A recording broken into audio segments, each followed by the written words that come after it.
Good morning mga ate, mga kuya. Welcome to my vlog. This is Kuya King at your service. So tonight we are so blessed sapagkat meron tayong opportunity upang muling basahin at bigyan ng payo ang ating kababayan, ang ating kaibigan patungkol sa kanyang problema sa buhay o pinagdadaanan sa buhay. Okay? Ako po ay nakareceive ng isang email mula sa ating kababayan na si Jose. Yan. So, ito po yung kanyang email. Dear Kuya King, tawagin niyo ako sa pangalang Jose. Ako po ay nakatira sa isang maliblib na lugar sa Pilipinas. Ako po ay isang anak. At syempre po, may magulang ako. Syempre, paano ka maging anak kung wala kang magulang? Ako po ay 25 years old na po sa ngayon. Kuya King, mula pagkabata, napakahirap na ng aming buhay. 8 kaming magkakapatid, Kuya King. At doon nakita ko, nasaksihan ko mismo, naranasan ko mismo ang hirap na nangyari sa aming buhay, ang pagpapagal, ang pagbubungkal ng lupa ng aking mga magulang upang kami lamang ay mapakain. Kuya King, gusto ko mag-aral pero hindi ko magawa dahil kapos na kapos kami sa financial. Kahit nga po sa aming pagkain ay kulang kami. Kuya King, gusto kong mabago ang buhay namin. Especially yung buhay ko, Kuya King. Ngunit dahil sa kahirapan, Kuya King, hindi po ako nakapag-aral. Gustong gusto ko pong mag-aral pero hindi ko po magawa dahil wala nga po kaming financial. Kuya King, nais kong humingi ng payo sa inyo. Ano po ang aking gagawin?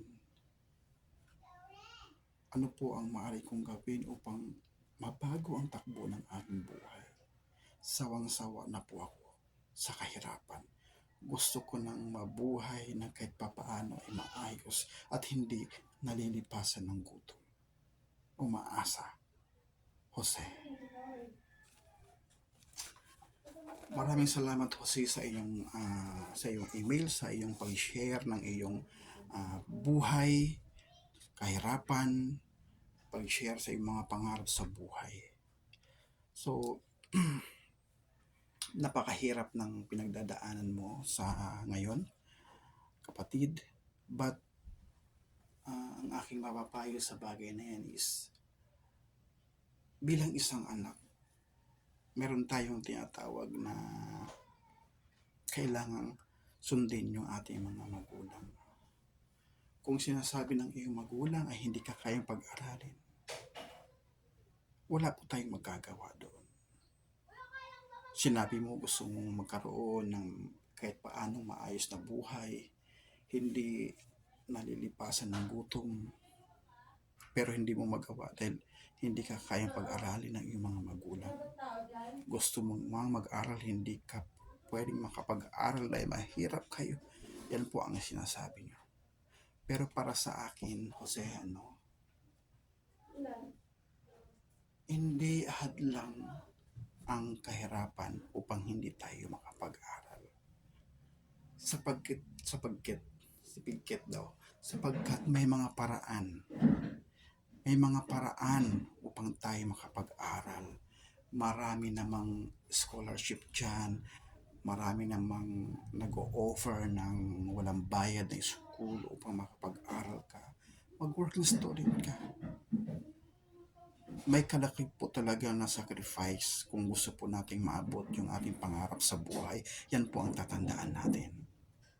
Hindi po kusang darating na lang ibubuhos sa iyo yung pangarap mo.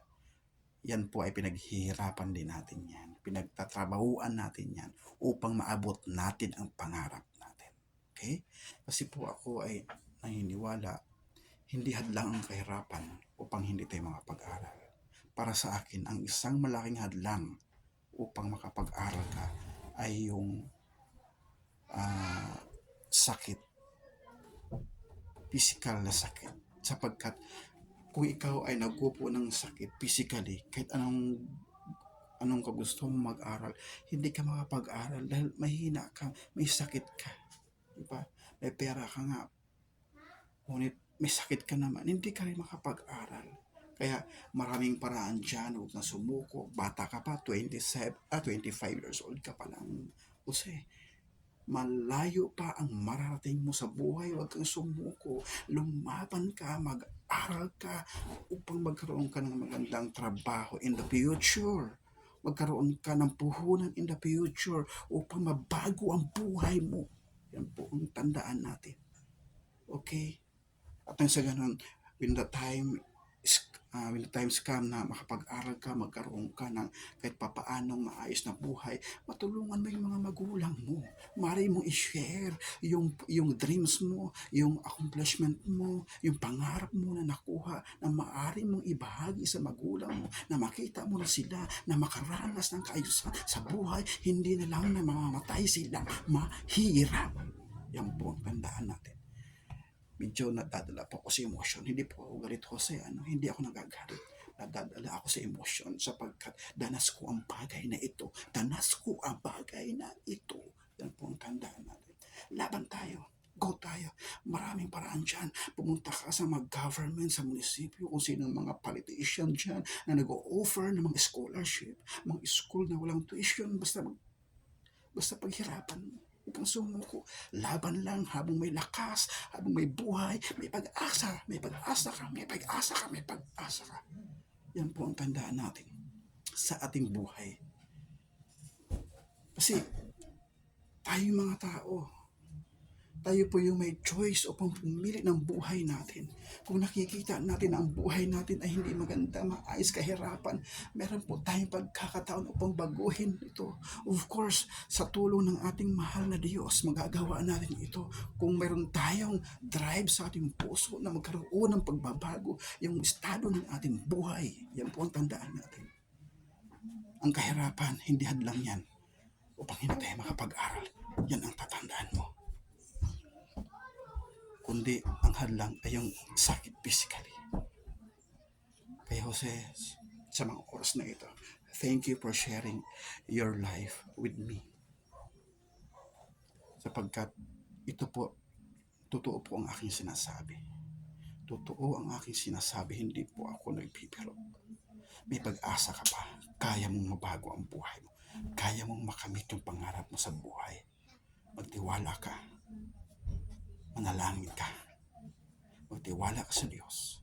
May magagawa ang Diyos sa buhay mo.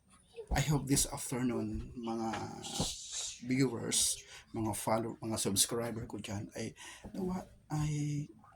unawaan niyo kung ano ang aking sinasabi. And humihingi po ako sa inyo ng pabor na mari po kayong mag-comment po doon sa comment section natin upang upang magbahagi rin po ng mga insight, ng mga payo para sa ating kaibigan na si Jose, or mga experiences nyo po in the past na maaring paghugutan ni Jose ng strength upang makakamit niya yung pangarap niya sa buhay, upang mabago yung takbo ng kanyang buhay.